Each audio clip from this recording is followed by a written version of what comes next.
Am I the jerk for wanting my wife to ask permission before taking our son on playdates?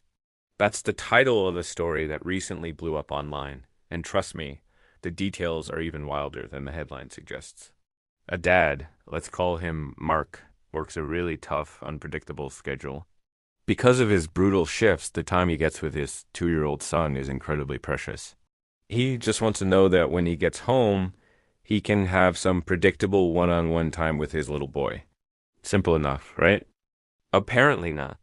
His wife, let's call her Sarah, has a habit of scheduling last-minute playdates. Mark describes coming home, exhausted but excited to see his son, only to find Sarah rushing out the door with the toddler in tow. Imagine that feeling. You finally get home, and the one person you want to see is literally disappearing as you walk in. It's happening over and over again. Mark is feeling hurt, frustrated, and increasingly disconnected from his own family life. He's not trying to stop his son from having friends or socializing. He just wants to be part of his son's life, and his wife's spontaneous planning is making that nearly impossible.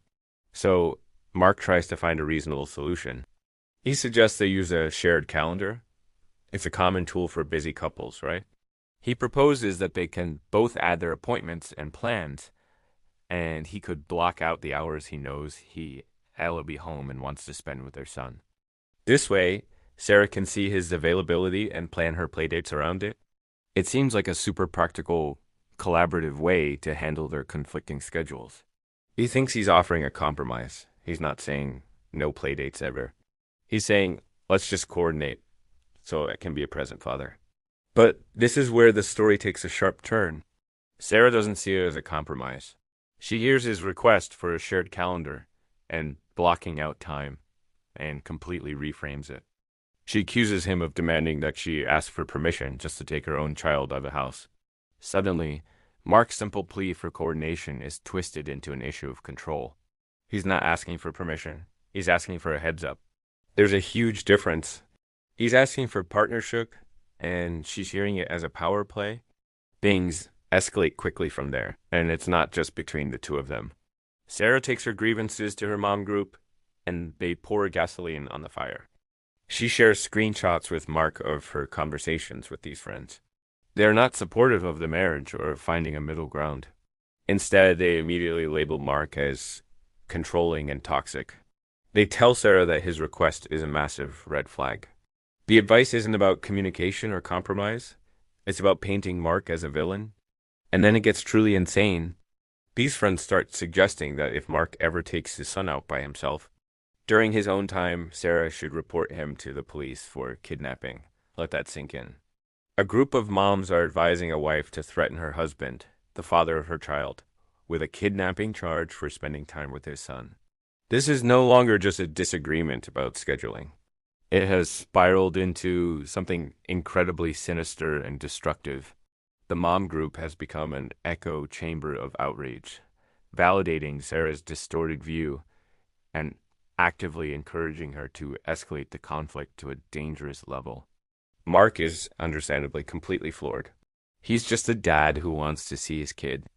Now he's being painted as a controlling potential kidnapper by a group of strangers who are directly influencing his wife. He decides he needs to try a different tactic. Maybe the abstract idea of a calendar was too much. He needs to be more concrete. He tells Sarah, okay, I am claiming this upcoming Friday. I will be home and I am spending the day with our son. Please do not make any other plans for him. He is setting a firm, clear boundary. It's one day. One specific day that he wants to reserve for father-son time. He hopes this direct approach will finally get the message across. It's a test to see if she can respect even this one simple request. But Sarah immediately runs back to her mom group with this update, and their reaction is even worse. They double down on their terrible advice. The screenshots show them saying things like, see, he's trying to control you and isolate you from your friends. And if he takes the baby on Friday, call the cops. We'll all be your witnesses that he abducted him. They are actively encouraging his wife to weaponize the legal system against him. This is beyond bad advice. It's malicious. They are building a narrative where a father's desire to bond with his child is an act of aggression. Mark is now in an impossible situation. His wife is not only refusing to cooperate, but is also being coached by a circle of friends who seem determined to destroy their family. The core issue, a simple scheduling conflict, is now buried under layers of accusations and threats. At this point, Mark realizes this is far bigger than just playdates. The complete refusal to communicate or compromise, and the immediate escalation with her friends, points to a much deeper problem in their marriage. He feels like he's out of options. He suggests they go to couples counseling. He explains that they clearly uncommunicate effectively on their own and need a neutral third party to help them navigate this. It's a last-ditch effort to save their relationship and find a healthy way to co-parent. He's willing to do the work to fix things. But Sarah's response is the final blow.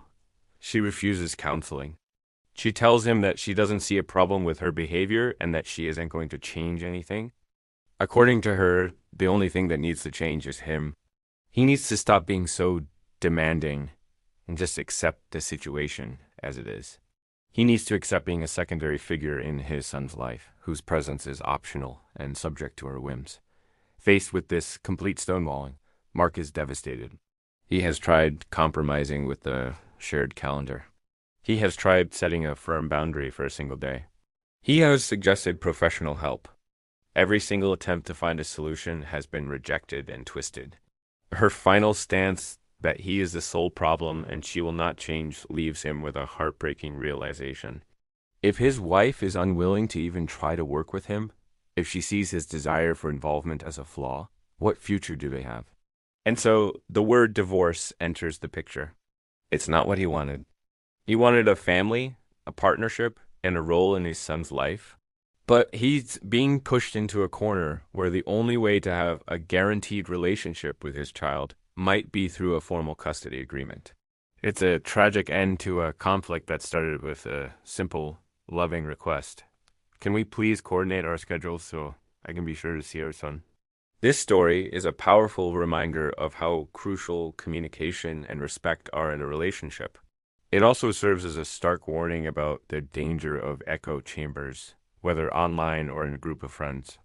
Getting advice is one thing, but when that advice consistently involves escalation, demonization, and destructive tactics, it's not friendship, it's sabotage.